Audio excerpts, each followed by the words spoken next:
a quick and easy way to identify, you know, young saplings, white spruce being the one I'm holding here versus balsam fir, is these needles will protrude 360 degrees around the stem. So you can see that they're coming out in all directions.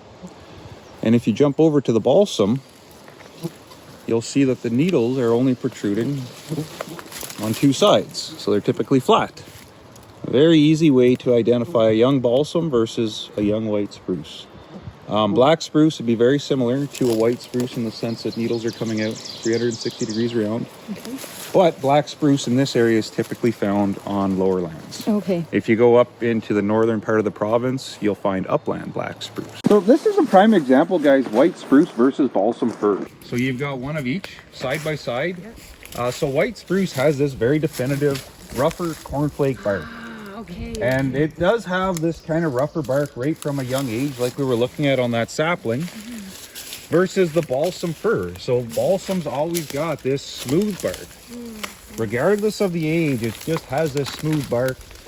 Tree vigor will influence bark characteristics. So, you know, sometimes what you're seeing at eye level isn't always representative. But if you just look up the stem a little bit, you'll see that very smooth bark again. And if you're ever unsure, you can poke these.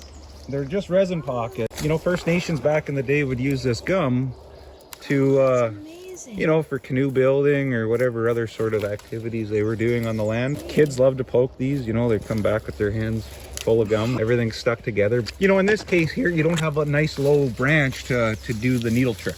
Spruce and balsam have super shallow root systems. Yeah. So it's common to get blowdown with them. Yeah. But you can see the root system starting to lift here. Yeah.